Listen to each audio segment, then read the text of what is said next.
escucharme. Espero que no se aburran. Los médicos podemos ser mortalmente aburridos. Espero que no sea el caso.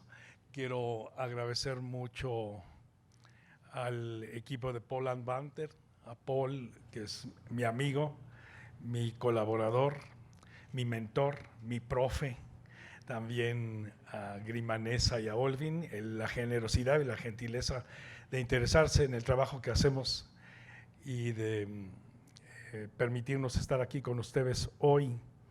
Es inusual que los profesionales de la salud estemos, voy a poner aquí mi celular para medirme el tiempo, es inusual que los profesionales de la salud estemos en congresos de este tipo, porque en general tenemos una visión limitada, pero como nuestra historia como institución es una historia, la siguiente por favor, que tiene que ver con haber sido apropiadamente asesorados, haber recibido coaching de la vida, de profesores, de amigos, de los pacientes, que son los más importantes maestras y maestros que uno tiene, pues entonces aquí estamos hoy en este territorio porque hemos trabajado ya 31 años haciendo investigación en el campo de la hipnosis, que es un campo poco comprendido y del que hay algunas ideas precisas y otras no.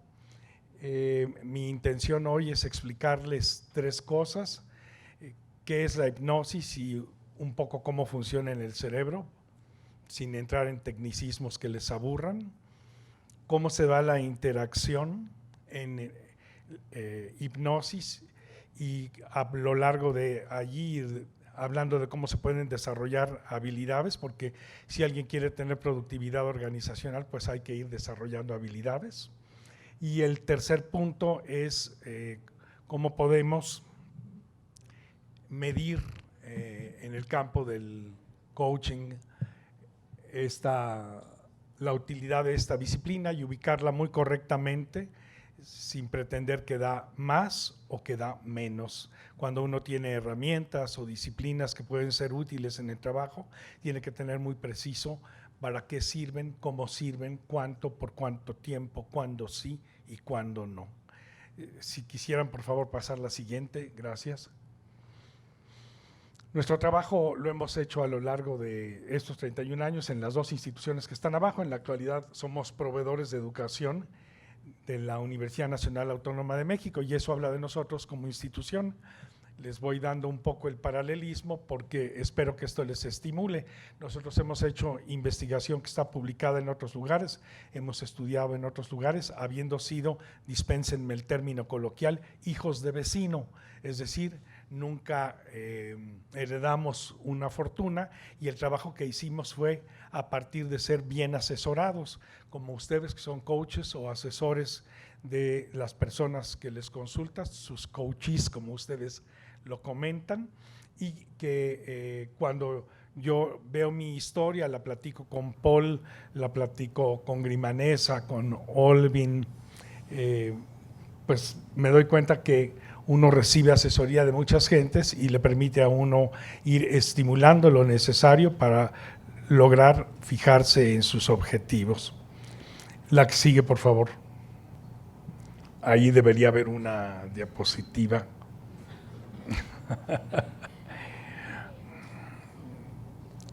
Tengo dos USB con la misma presentación. Si alguna fallara, pues podemos usar la otra para respetar el tiempo y yo puedo ir adelantando lo que van diciendo estas diapositivas. La historia de la hipnosis se remonta a tiempos antiguos. Componentes de tribus primitivas, médicos brujos y líderes religiosos la han empleado desde la antigüedad. Hace más de 3000 años, adivinos egipcios utilizaban métodos hipnóticos similares a los practicados actualmente. Durante la última parte del siglo XVIII, se creó un nuevo método al que se llamó magnetismo animal a partir de las ideas de algunos alquimistas de la Edad Media. Sus enseñanzas atrajeron una gran cantidad de entusiastas. Una comisión real expuso un fraude en 1784, publicando que las curas eran debidas a la imaginación y no al magnetismo. James Braid, médico escocés, merece el título de padre del hipnotismo moderno. Él desechó en su totalidad lo misterioso y oculto, dando énfasis, por el contrario, a las observaciones clínicas y a la experimentación. También fue él quien acuñó los vocablos hipnotismo e hipnosis, derivados del griego hipnos, que significa sueño. Más tarde reconoció que la hipnosis no era igual al sueño, pero el término ya había ganado la aceptación general. Les comento que el cerebro humano puede tener 12 distintos estados de conciencia. El cerebro humano y el cuerpo humano, gracias por la luz, qué amable, tienen una perspectiva de poder funcionar explorando distintos ángulos de la realidad. El cerebro humano tiene una serie de conexiones de millones de neuronas que permiten que uno pueda funcionar para revisar distintos ángulos de la realidad. Tenemos un estado básico de conciencia que es en el que estamos ahorita, si no se han dormido porque los aburrí mortalmente, espero que no. Y este estado de conciencia le llamamos los médicos vigilia o estar despierto o estado usual de conciencia. La vigilia es un estado en el que aprendemos a vivir 16 horas del día, porque en general dormimos 8, y es las 2/3 partes de nuestra conciencia y nuestra advertencia. Cuando estamos en vigilia, nos movemos de acuerdo a la lógica social dominante, la lógica que la cultura nos enseñó. ¿Qué es la lógica social dominante? El conjunto de valores, de ideas, de conceptos que se consideran deseables y se alientan en una cultura dada. También la lógica social dominante o cultural dominante nos dice qué es real y qué no es real. Por ejemplo, si nos preguntamos aquí, la mayoría diríamos que los fantasmas no existen, y cuando queremos tranquilizar a una chiquita o a un chiquitín que tiene miedo por los fantasmas, le decimos, no, eso nomás sale en las películas. Pero si nos ponemos a platicar, pues muchas gentes han oído de fantasmas, o a muchos nos han, diciéndolo a la mexicana, nos han espantado o hemos tenido contacto con cosas que no entendemos. Entonces, aprendemos a vivir en una cultura que nos da opciones tanto de facilidades como de limitaciones. Y las limitaciones son lo que justamente tenemos que trabajar para lograr tener un proyecto propio o emprender de manera empresarial o llegar a las metas que nos hemos planteado. Existe una disciplina que se llama neuropsicofisiología, donde se juntan neurólogas o neurólogos, fisiólogas, psicólogas, psicofisiólogos, y que nos dice cómo el cerebro analiza la realidad desde distintos ángulos. Esta disciplina, que se llama neuropsicofisiología, nos dice cómo se integran las redes orgánicas del cerebro cuando uno abre un cerebro como una masa gris, y al mismo tiempo cómo eso tiene una correlación psicológica que permite que uno se ubique en el mundo. La mayor parte de la conciencia, aunque no toda, la ubicamos en esta cultura de ciencias de salud en Occidente, en el cerebro, aunque hay otras culturas que piensan diferente. Por ejemplo, nosotros en Occidente, cuando yo estudié medicina, hablábamos de 5 sentidos, luego después de muchos años de investigación, ahora aceptamos que tenemos 6 sentidos, y no es el sexto sentido intuitivo, sino otro sentido. En todo caso serían 7. Y también tenemos el hecho de que desde ahí percibimos el mundo. Para la medicina hindú tenemos 20 sentidos, es decir, que la realidad puede ser revisada desde muchos ángulos, y eso es lo que ustedes como coaches hacen todo el tiempo, ver qué ángulos de la realidad no ve la persona que les consulta, ver qué aspectos no ha tomado en cuenta y cómo podría utilizar oportunidades de dos tipos, a partir de los recursos, de lo que ya tiene, y a partir de las áreas de oportunidad, es decir, lo que no puede hacer en un momento dado. Ahorita la vida me pone a mí en una área de oportunidad que es echa a andar el cerebro, Jorge, y chambéale. Bueno, ahí están los 12 estados de conciencia. Mil gracias por su atención y por su esfuerzo. Y bueno, en estos estados de conciencia, el funcionamiento cerebral tiene comportamientos específicos, cómo atendemos, cómo nos concentramos, cómo percibimos el mundo y cómo guardamos información que luego vamos a utilizar.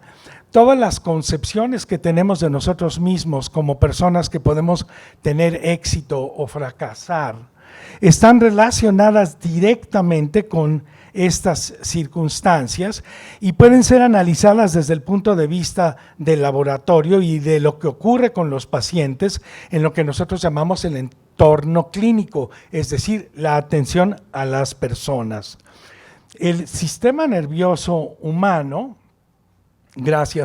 tiene dos partes, el central, con el que pensamos, voy a usar esto que tan gentilmente me dieron, cosa que agradezco, el central, que es donde está la conciencia, y el autónomo, donde está el funcionamiento automático, pero estos están conectados de una manera en que a veces los automatismos que vemos en el comportamiento derivan mucho del sistema nervioso, que le llamamos autónomo porque funciona por sí solo, dándonos respuestas de enfoque de atención o de concentración o de ansiedad, que pueden generar que uno tenga pensamientos que le digan que no va a poder hacer algo en un momento dado. El sistema nervioso ha sido estudiado de acuerdo a estos 12 estados de conciencia, prometo no volverle a mover mucho, y ahí está. Y cada estado de conciencia se caracteriza por un funcionamiento cerebral que es propio, que es diferente del resto de los estados de conciencia, y el estado de conciencia que primero hemos estudiado es este de estar despierto. Su contraparte son esas 8 horas de las que yo hablaba hace un momento, y es el dormir. El dormir es un estado alternativo de conciencia. ¿Alternativo a qué? A la vigilia. Así que el cerebro humano, los seres humanos podemos estar en 12 distintos estados de conciencia. La vigilia y otros 11, de los cuales el que mejor conocemos popularmente es dormir. En general, este estado es el que predomina, porque dormimos 8 horas, permanecemos despiertos 16 horas. La hipnosis es un estado alternativo de conciencia que se da en la vida cotidiana, no tiene que ver mayormente, salvo en la fantasía que tiene su chiste, pero no para fines de atención o de asesoría a personas, con lo que ustedes ven en espectáculos o en películas. En la hipnosis no nos dormimos, como ya decía esta introducción. En la hipnosis no perdemos la conciencia, y de hecho la ética de la hipnosis pide que por favor las personas se mantengan despiertas y que sepan lo que está sucediendo exactamente, porque es su vida, su cerebro, sus conceptos, y la ética supone que podamos hacer que la persona se entere de lo que le está pasando. Así que en hipnosis nos encargamos de que las personas no se duerman, es decir, no pierdan la conciencia, conserven el control. No es una forma de perder el control, es una forma de desarrollar mejor control. No visitamos experiencias espirituales o transpersonales, y tampoco hablamos con extraterrestres. Nada de eso sucede. La hipnosis sirve en el campo del coaching para desarrollar habilidades, cambiando o mejorando actitudes, emociones y comportamientos. También así sirve en la psicoterapia.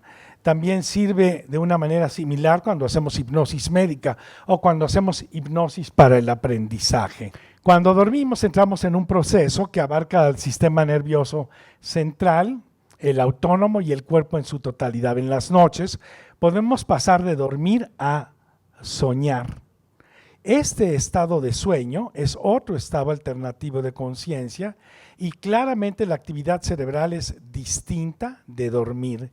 Cuando uno pone esos cablecitos que a los médicos nos gusta poner y que creemos que sirven para algo en el cerebro de las personas y hacemos un electroencefalograma, lo que hacemos es medir la actividad del cerebro y cuando se lo ponemos a una persona que está dormida, sabemos cuándo despertó para adentro, cuándo está soñando. Porque el cerebro parecería que está despierto, excepto porque la persona sigue roncando. ¿Estoy siendo claro?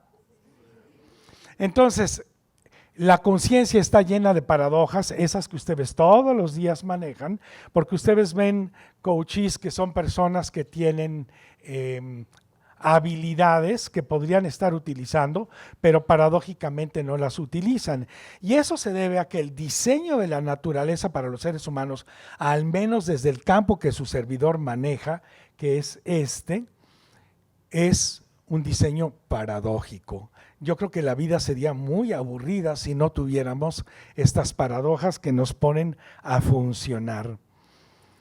Lo que es interesante es que cada estado de conciencia tiene un funcionamiento cerebral específico y diferente entre cada uno de ellos. Entonces, esto nos lleva a algo muy significativo y es, si yo conozco cómo funciona el cerebro, entonces conozco cómo puedo intervenir para que la persona mejore.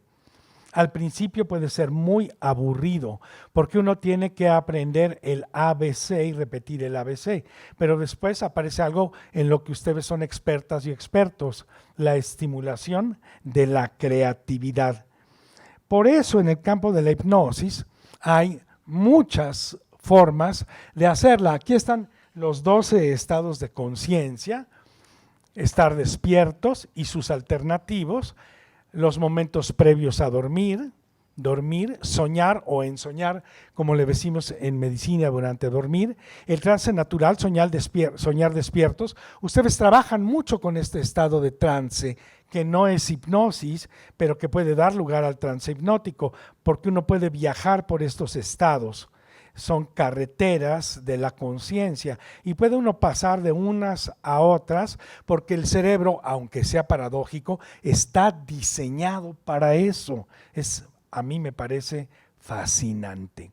Entonces, en soñar despiertos, uno se imagina que va a poder hacer investigación y se imagina que va a poder tener una institución que se dedique a trabajar con la hipnosis y sueña despierto con que a lo mejor uno da conferencias y un día uno está dando una conferencia y dice uno, bueno, pues valió la pena la chamba, qué bueno que mi amigo Paul me asesoró, qué bueno que me dijeron mis profes lo que hacía yo como área de oportunidad, es decir, no bien, y lo que había que hacer bien. El trance hipnótico se caracteriza por algunos aspectos que vamos a ver en un momento más. También cuando escuchamos música el cerebro funciona diferente, cuando meditamos el cerebro funciona diferente. Frecuentemente meditación e hipnosis se confunden. Déjenme decirles que funcionan de manera opuesta en el cerebro.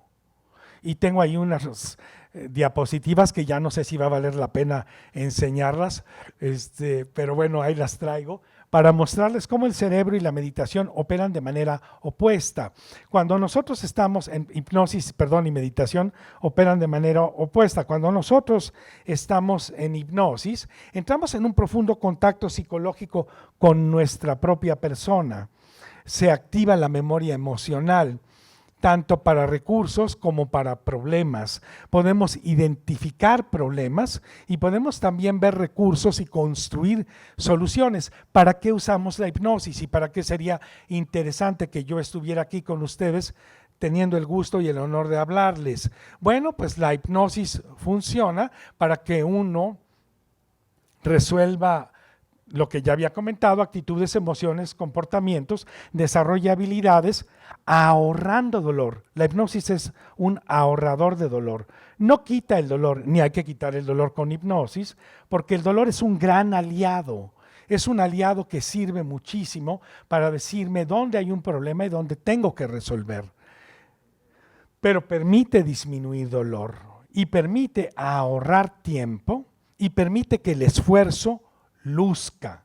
De modo que la persona que va a asesoría o que va a consulta médica o que va a consulta de psicoterapia pueda recibir el honor de enfocarse de manera eficaz, es decir, llegar al objetivo, eficiente, administrando los recursos, efectiva, que evolucione la persona por sí misma después.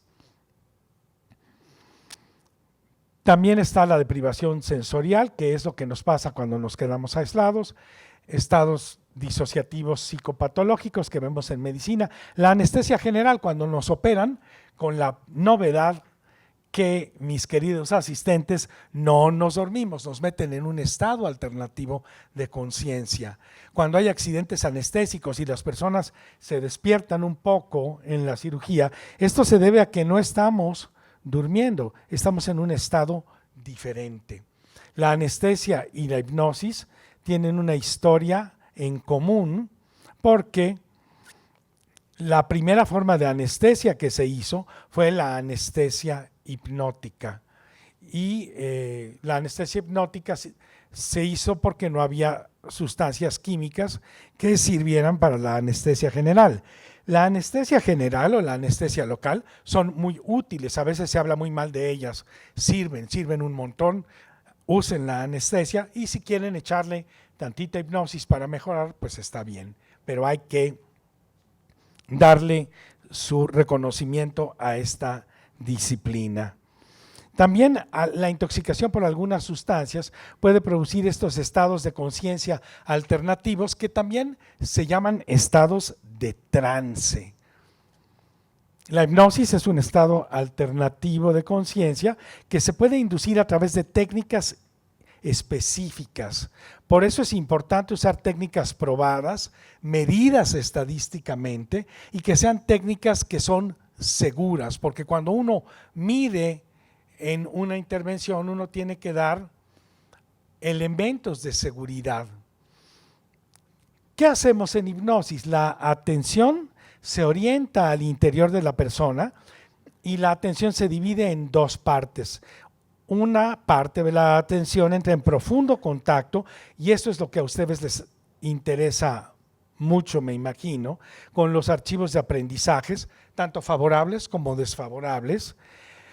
Les hace entrar a uno en contacto con los archivos de experiencias de lo que uno no advierte de sí mismo o de sí misma. A esto le llamó el doctor Erickson mente inconsciente. La mente inconsciente es este conjunto de archivos y está ahí todo el tiempo trabajando. Por ejemplo, ustedes han hecho, conforme yo he tenido el gusto de conversar con ustedes,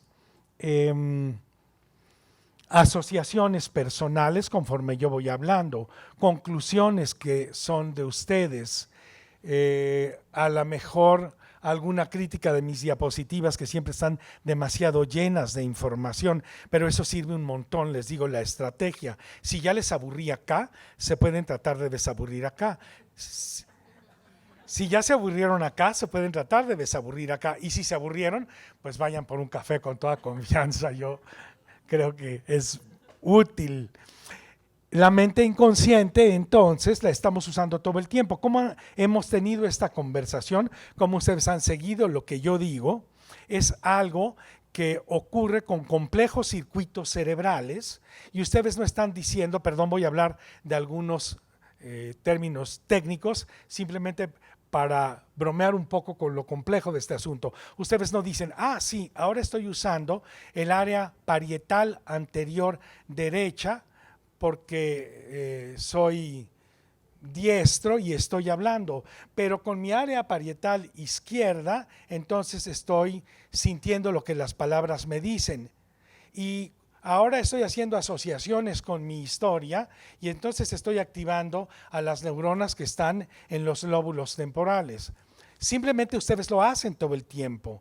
Y esto es lo que nos da mucha utilidad porque nos permite trabajar, ya lo comentaba yo, ahorrando dolor, ahorrando tiempo y que nos luzca el esfuerzo.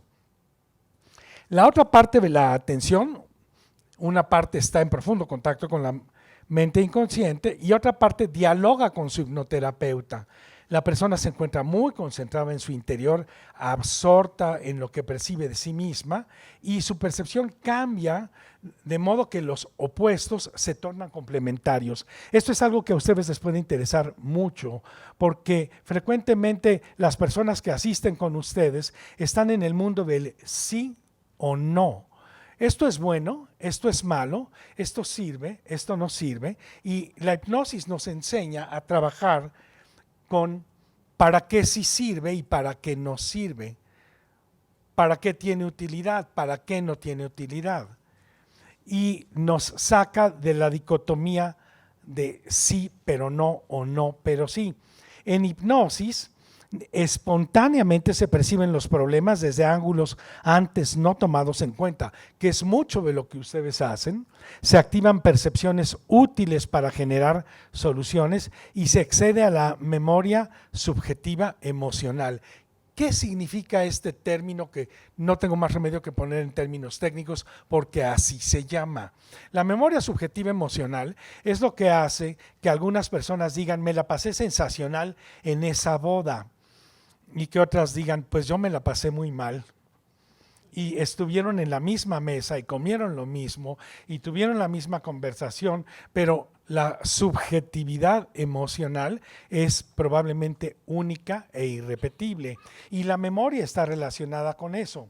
Hagan, por ejemplo, el experimento de preguntar de qué color iba vestida la tía Amalia en la boda de la prima Julia. Y entonces alguien dirá anaranjado, alguien dirá azul, alguien dirá verde. Ustedes ven las fotos, iba de color gris. Construimos el mundo de manera subjetiva y eso todo el tiempo ustedes lo están viviendo. Y esa subjetividad tiene problemas, pero también tiene soluciones potenciales.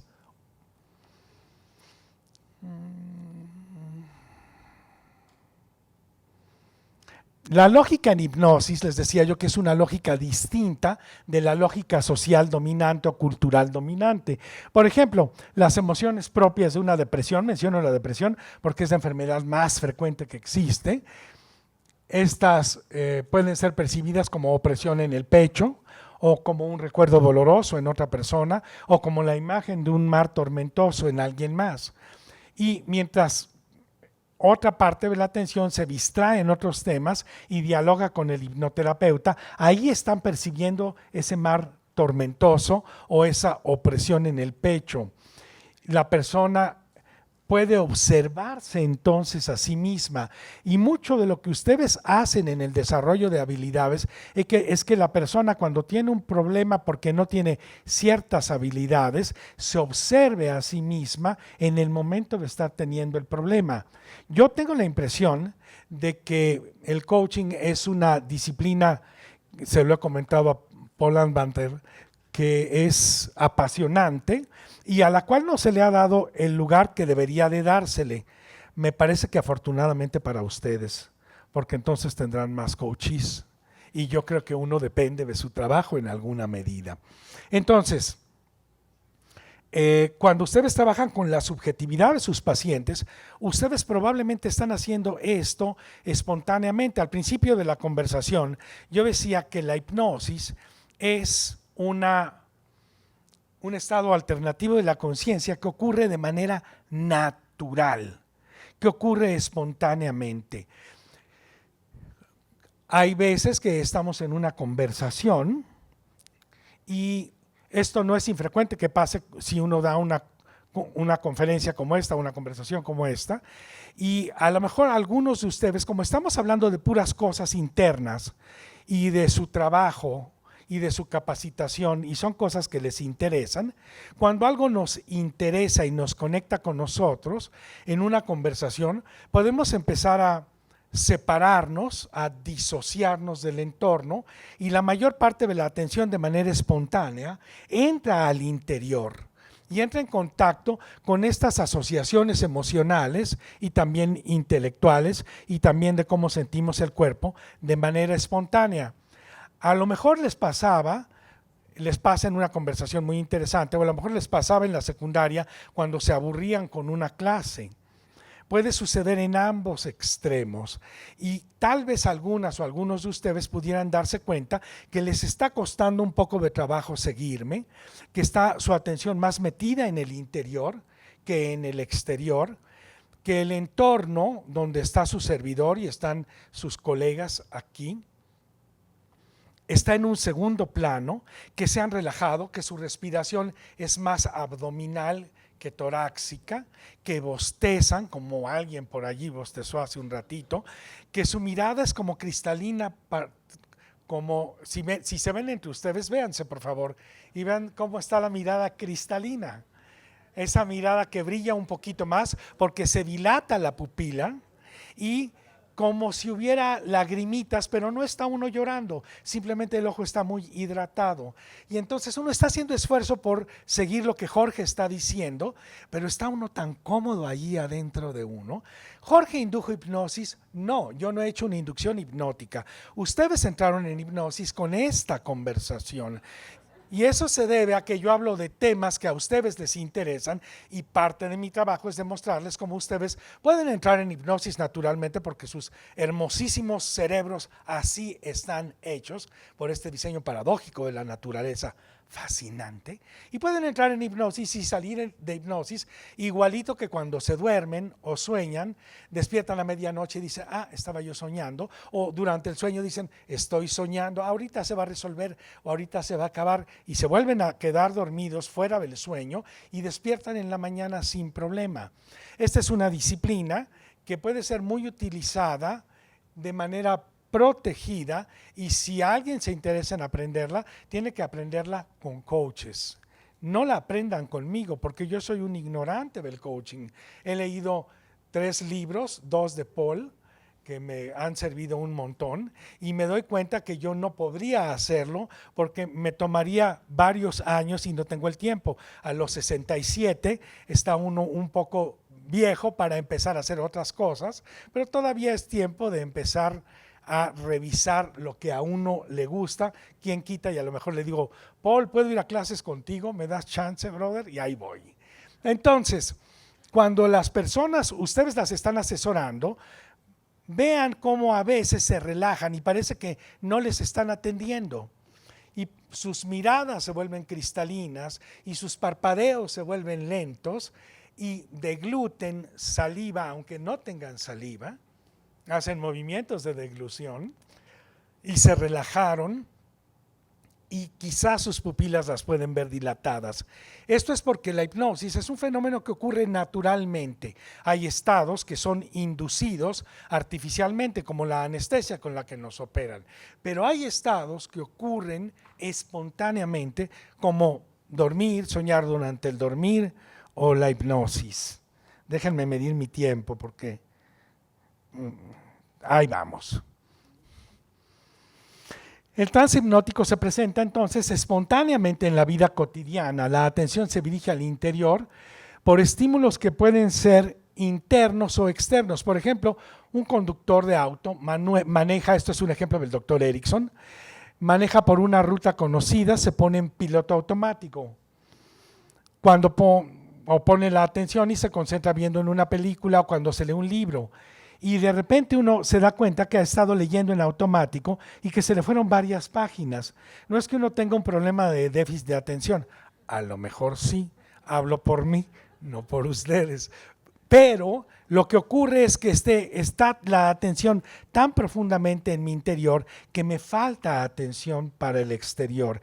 Y esto nos lleva a algo muy importante que dijo un maestro mío, el doctor Daniel Arauz, que tiene 90 y tantos años, y pues para haber sido mi maestro mínimo, ¿no?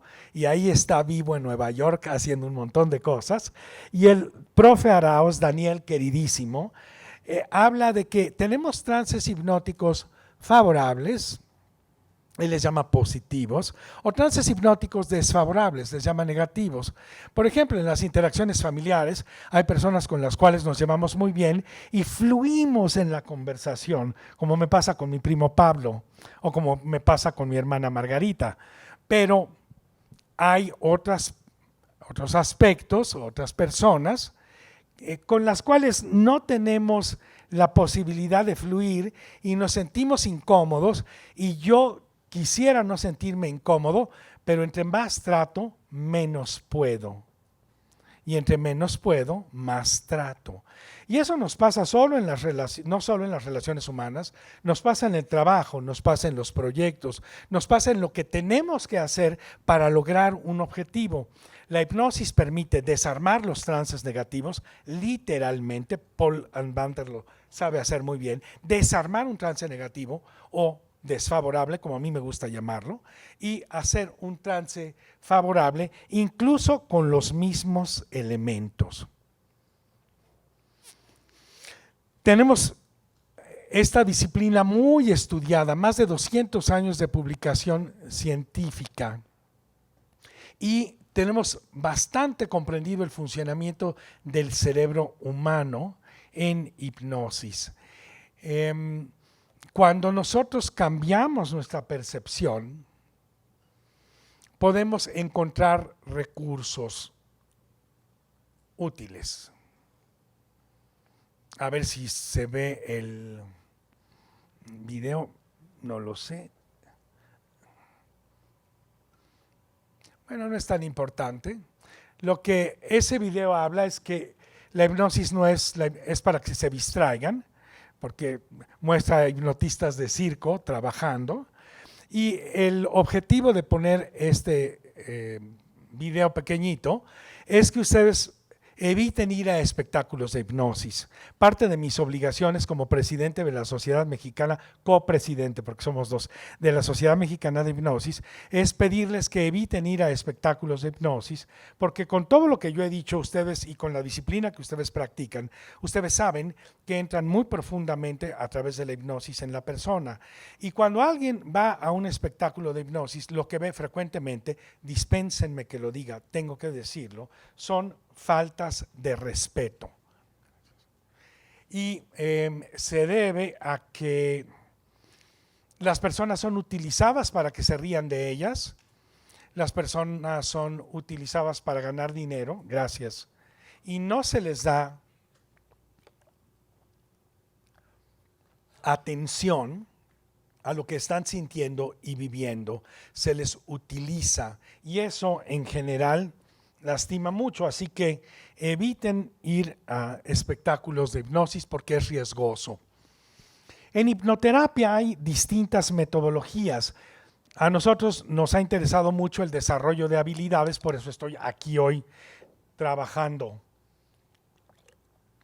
¿Puedo desarrollar la habilidad para hablar otro idioma? ¿Puedo desarrollar la habilidad para administrar mi dinero? ¿Puedo desarrollar la habilidad para detenerme a tiempo? ¿Puedo desarrollar la habilidad para avanzar? Claro, todos podemos.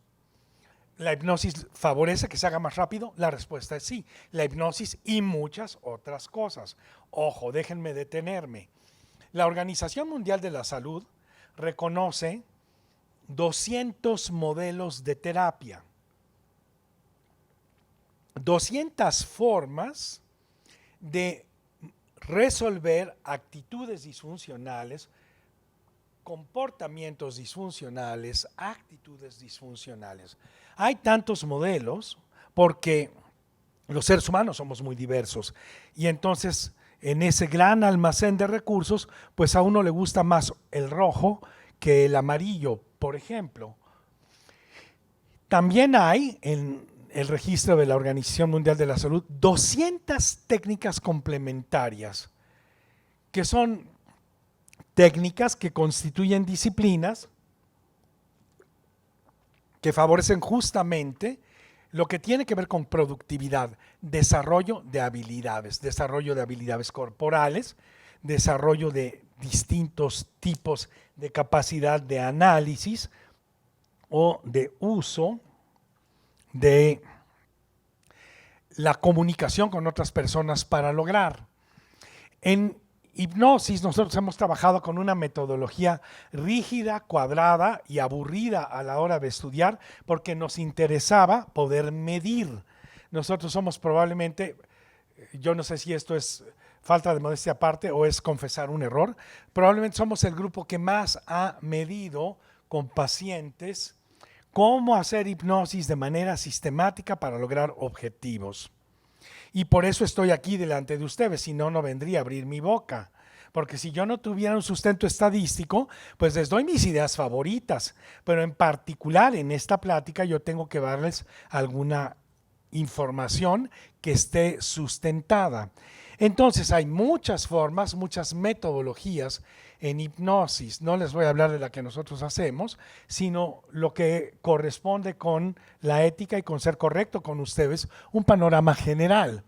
La hipnosis clásica es directiva y le dice al paciente lo que corresponde hacer en un momento dado para resolver.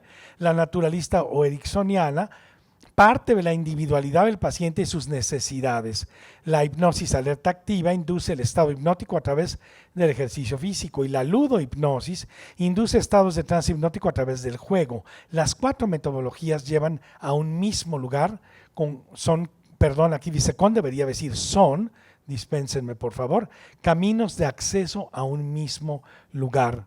¿Quiere decir que una es mejor que la otra? No. Quiere decir que a veces una sirve y a veces no. Si yo estoy en un momento de crisis, gracias. Si yo estoy en un momento de crisis, a lo mejor necesito que alguien me diga lo que yo necesito hacer. Déjenme irme al final porque nos quedan 5 minutos.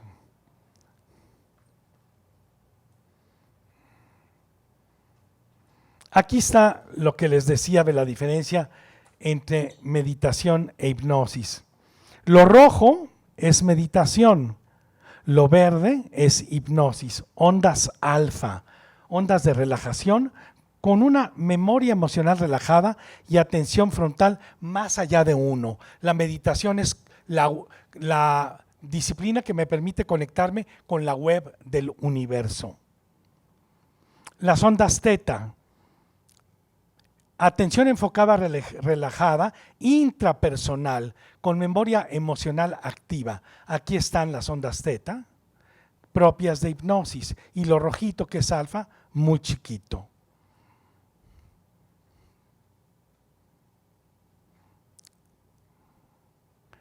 Esta es la última, la hipnoterapia como complemento del coaching individual o de pareja o familiar o grupal, aplicada usando este modelo, tengo que decirlo porque esta es mi estadística, pero usando cualquier modelo, tiene un porcentaje de logro de objetivos entre 75 y 100%, en más del 95% de las personas de la población atendida, aunque menos del 100%. Cada metodología de coaching colinda con distintas metodologías de hipnosis e hipnoterapia. Conózcanla. Apréndanla de otros coaches si les parece interesante, si no, mándenme al diablo, no hay problema. Y quiero agradecer infinitamente la atención de quienes resolvieron con la computadora, la atención de ustedes que toleraron que fuera a correr rápidamente porque no me gusta retrasarme en los tiempos. Y tenemos un minuto, una pregunta, por favor. Gracias, Jorge. A mí me interesaría mucho saber cómo puedes identificar a un coachee que sea más susceptible de entrar en trance para poder ayudarlo. Es una pregunta excelente, muchas gracias. Hace ya más de 50 años en esta disciplina se demostró que todos entramos en hipnosis, espontáneamente o a través de distintos mecanismos. La susceptibilidad hipnótica la usamos para fines de investigación, por eso te decía yo que es aburrido, ¿no? Entonces, tiene que entrar por este método, por este otro. Pero a la hora de trabajar con personas en la clínica, en el coaching, tú pruebas 4 o 5 formas de que las personas entren en hipnosis y va a caer más fácilmente en alguna, siempre y cuando quiera entrar en hipnosis. Porque la hipnosis no es algo que pueda yo inducir involuntariamente. Hasta la hipnosis de teatro, más de teatro, es siempre algo que tiene un poderoso elemento voluntario. Quiero entrar adentro, valga la redundancia, o no quiero entrar adentro. Ha sido un placer, muchísimas gracias. Ok.